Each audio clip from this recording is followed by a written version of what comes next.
Всем привет, друзья-боксерчики! Сегодня мы поговорим о нестандартных защитах, о нестандартных ударах в боксе. Поэтому поймите правильно, бокс это очень интересный и очень уже старый вид спорта, который с каждым годом модернизируется, меняется, что-то исключается, что-то дополняется. Поэтому смотрите, берите на вооружение. Пользуйтесь. Одна из самых очень эффективных систем ведения боя, вот особенно средней дистанции, это защита и умение владеть руками, именно руками. То есть есть такая защита руками, то есть предплечьями. С внешней, с внутренней стороны. Там удары по-разному отбивались, как это правильно сказать, ставились, то есть определенные углы там и так далее, и так далее. То есть, к сожалению, отчасти эта школа утрачена полностью. Это великий был гений у нас такой Романов, который вообще стоял целиком и полностью, то есть вот за вот эти блоки, двойные блоки, то есть сбивы вот эти вот правильные. И один из моментов – это работа так называемыми молотками. То есть вот, например, наносишь удар, то есть ты делаешь такой сбив, чтобы мгновенно можно было сразу отвечать. Вот есть определенные упражнения там на пневмогруше. Вот, то есть то, когда ты работаешь уже молотком. Потому что если, например, брать в быстром исполнении, кинь сюда руку. У тебя, видишь, движение идет как. И ты уже тут бьешь. И, получается, сбиваешь, бьешь. Сбиваешь, бьешь. Без вот этого вот наработанного удара у тебя не будет вот этой вот мощной связки. Поэтому защита руками предполагает и удары особой формы. Вот один из моментов тоже, он как относится как удара, так и защита. Тоже не совсем вот ее в Советском Союзе вот до конца поняли. Это стратегия, вот наносишь удар. Вот ты делаешь первый сбив, второй удар. Например, сюда уходишь под контролем этой руки, третий удар, выводишь. Опять, видишь, защищаешься. Следующий удар. Все можно делать одной рукой. Все можно разводить. Следующий удар. Смотри, видишь, я уже к локтю пошел. То есть руку скинул. И опять у меня выгодное положение удара идет. Также, когда, например, защита руками, это вообще один из таких ключевых моментов. Есть моменты, когда ты сдвигаешь руку. Вот второй наноси удар. Видишь, у тебя меньше ты делаешь движение. Еще один удар. То есть, например, как вариант, еще один удар сразу. Один из вариантов, здесь видишь, если в голову он идет, то ты его обводишь. Там есть моменты вот по сбивам. То есть, наноси удар. Раз, сбив. Этот же сбив. Только с другой стороны наноси. Раз, ты под рукой. То есть, у тебя и здесь высвобождается, и здесь ты можешь работать. То есть, одной и второй рукой ты работаешь. То есть, ты заведомо уже в выгодном положении находишься. То есть, если, например, я постоянно буду делать это на дистанции, то никакого боя не будет. А здесь вот защита руками, она и предполагает вот этот вот смысл, что ты не уходишь со своей ударной дистанции. Наносишь удар. Ты можешь движением вперед идти, уже как под щитом, защищаясь. Опять-таки же для выгодного положения, построения своей атаки. Также и вниз ты, например, валишь вот руку. Вот один из моментов. Вот ты вниз валишь, вот у тебя конфигурация. И ты здесь уже под защитой можешь накатывать. И накатывать ты тоже можешь с ударом. Поэтому защита руками в боксе сейчас, отчасти где-то забытая, да, ее надо возрождать. Потому что многие парни это карате, винчунь. Да откуда карате и винчунь это взяли? Карате это вообще как новодел. Все это все бокс. Вот дюймовый удар, да, Брюс Ли. Откуда Брюс Ли это взял?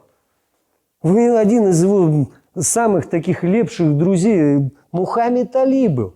Удар от бедра, это Брюс Ли придумал? Да ничего подобного, это было до Брюс Ли. Это еще, я не знаю, римская армия, наверное, еще использовала.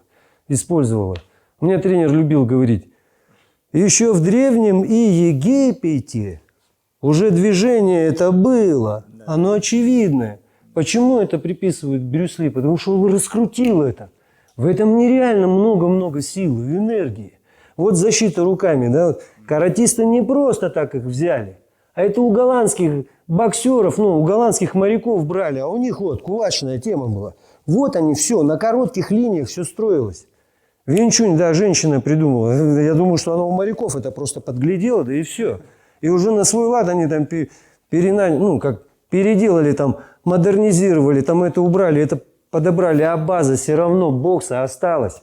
Коротких ударов, средних ударов, длинных ударов. Длинные удары зачем в боксе? Чтобы разогнать инерцию. Средний удар, обжигающий удар, стопорящий удар. И короткий удар, как правило, убивающий удар. Что очень мощи, много инерции, много вот этой вот, самой вот технической базы, которая очень-очень эффективно работает. И поэтому, то есть, в боксе очень много таких скрытых ударов, о которых, знают только боксеры. И у каждого боксера есть какой-то свой кривой такой удар, который 100% нечитаемый. И ты к этому удару не подготовишься. Если у боксера нет таких ударов, его арсенал просто бедный. Например, один из вот твоих ударов, таких вот заподлянских. Немножко объясню. Вот, допустим, вот я бью боковой, вот как учили в любителях, вот по короткой траектории, да. А вот в профессионалах я стал бить удар, потому что он не проходит уже, я стал бить уже за руку. Вот сюда. Вроде бы приучаю, вот несколько раз приучу, то есть рука вот она. А потом и сюда с постановкой кулака. Вот теперь смотрите момент. Закрученный кулак. Да. То есть вот если бы он вот так его поставит, то он не пройдет. Он не пройдет. А вот закрученный удар, да. И заходит причем четко под руку. Да. И как слева, так и справа он заходит. Очень сложно от таких вот ударов. Вот, да, Туда вот идет. Да. Вот один тоже из моих как бы любимых. То есть это, например, вот я атаку начинаю строить, да, выхожу на эту линию. И я начинаю вот с этой стороны под эту руку подрезать, таким подрезающим ударом. То есть выглядит это очень, как бы так, не совсем, как бы, может быть, и смотрибельно, но он очень эффективный. Но потому что как раз как Винчун. Да, и он обходящий такой, обводящий удар. То есть ты не ожидаешь этого удара, просто ты его не ждешь. Потому что все к стандартам вот этим вот привыкают, и эти стандарты они уже замыливают. А здесь раз сюда вышел, сюда, отсюда сразу сюда вышел, подрезал, подрубил, перестроился. Все на коротких линиях. Тем более, я еще раз повторюсь, про все вот эти вот, как бы винчунь там и так далее, это все, откуда-то взялось изначально. И изначально самый вот эффективный вид спорта – это, база научная. Это бокс. 100%. Это бокс. Есть в боксе ближний бой, средний бой и дальний. Все то, что к этому относится, все виды удара, модификации там и так далее, и так далее. Это все собирается в рисунок бойца. И чем боец больше знает стратегий, скажем так, видов. Вот у меня в свое время, да, мой тренер, да, а ты посмотри, как эти работают. А посмотри, как эти работают. Вот в Советском Союзе уровень, почему большой такой был? Потому что была масса школ по всему Союзу. И единственное, где они могли обкататься, это на сборах. Приезжали разные боксеры со всего Союза.